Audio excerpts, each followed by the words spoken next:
Is Amazon the future of healthcare? There's another big announcement this morning that kind of flew under the radar. In this video today, I'm going to talk about Amazon and the future of its healthcare business. Amazon has slowly been building up its healthcare system. And if you look at the broader ecosystem, it makes a lot of sense. And I believe there's tremendous potential for Amazon when you think about healthcare specifically. Now, I've been talking about this for a while. For the last couple of years, I've been talking about Amazon and how it could be a threat to companies like Teladoc and GoodRx. And if you're a GoodRx shareholder, this news this morning is not good news for you. Amazon launches a $5 monthly subscription for unlimited prescription medications. So this is exclusive to Prime members. So it requires you to have a Prime membership, which could increase their Prime memberships, and then an additional $5 fee on top of that to ship eligible prescription medications to doorsteps. This was just announced this morning. The Amazon RX Pass subscription program provides generic medications to treat over 80 common health conditions. Now, this is fairly small to start with, but I believe they'll bake this out over time. When you think about common medications for things like high blood pressure, hair loss, anxiety, acid reflux, Amazon RX Pass has you covered now. And that $5 fee includes the cost of delivery and is added to Prime customers' existing monthly subscription fee. And the fee does not increase even if users require multiple prescriptions each month. So if you have a bunch of prescriptions, this is a pretty good deal. Medications can be delivered on a monthly or quarterly basis depending on the prescription requirements. Now, one thing to note, customers enrolled in government programs like Medicare and Medicaid are not eligible for this. And when you think about what Amazon's building over the last couple of years in healthcare, they had Amazon Care. We talked about this way back in 2019 on the channel and how it could be a threat to something like a Teladoc. Now, that service was closed in November of 2022, but it was replaced by Amazon Clinic, which is a different telehealth service. Now, these RX Pass subscriptions, they'll dispense from Amazon Pharmacy. So they're creating an ecosystem here for healthcare. So it's available today in most states, and Amazon has not announced if it'll expand the list of medications or any plans to extend the services outside of the United States to international, but maybe someday. So if you haven't been following this, Amazon launched Amazon Pharmacy for prescription medication delivery. And these two things will tie together, of course. Now, Amazon Pharmacy will sell medication to people without insurance, which is also a big thing. So back in 2018, Amazon bought a company called PillPack. They paid just under $1 billion, and this all ties together here. The pharmacy industry is worth $312 billion in the US. So even though Amazon's close to $1 trillion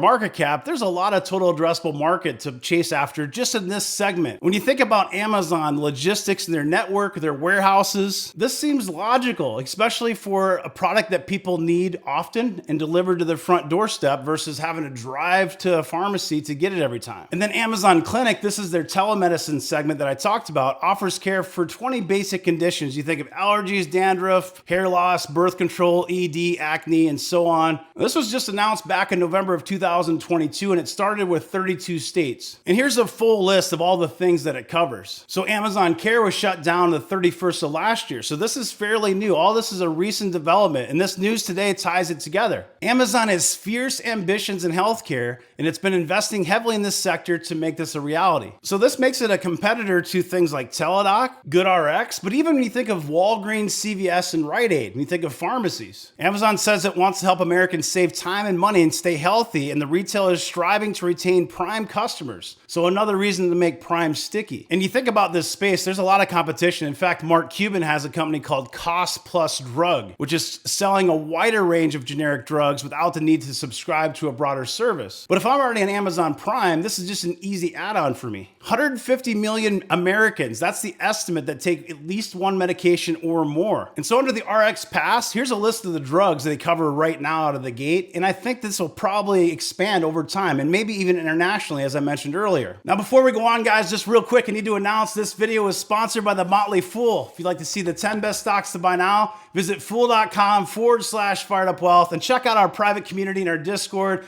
at patreon.com/firedupwealth. This is from Huron Consulting, and it talks about how Amazon is trying to disrupt pharmacy. So for the past few years, Amazon's talked about this at their annual meeting. So this year, Amazon started selling prescriptions in Japan and even started distributing medical supplies in the United States. Alexa or Echo could save physicians time in ordering prescriptions by allowing them to simply speak orders rather than writing them up. So they've got this big network, this big ecosystem, and it allowed people to get these prescriptions in different ways. Mail order, 2-day mail order, Prime Now. So certain places have Prime Now 2-hour delivery. That even would be incorporated into this in select cities. And even instant pickup points at Amazon lockers and then Whole Foods.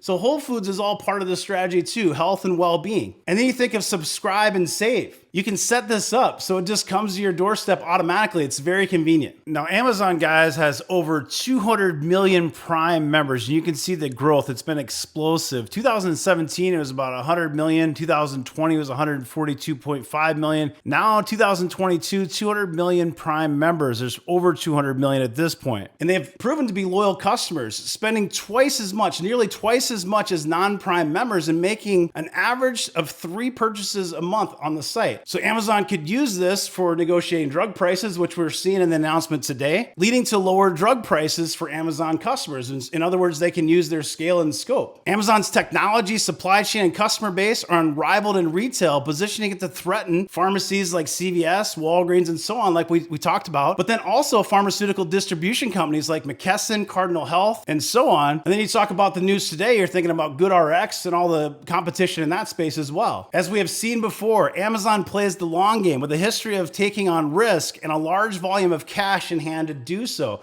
This is why I like these mega cap tech companies. They've got a lot of cash and they can do a lot of things to disrupt technologies and go against competition, go after competition. So I think Amazon not only could be a large player in the pharmacy space, but also just healthcare in general. And they're building that network out, and it's going to be exciting to see how that unfolds over the future. So they call it the Amazon effect, and we're seeing it in yet another industry. And this, again, is why I like these mega cap tech companies, because they have their hands in so many different pots. And if you think about this as a long-term investor, there's just a lot of ways for companies like Amazon to make money. So it's one of my largest holdings. I'm bullish on Amazon. I'm long on Amazon. I think it'll do well long-term. And I hope this video is helpful, guys. Make sure you like, subscribe, drop a comment. I appreciate your time and attention. Have a great rest of your day. Take care.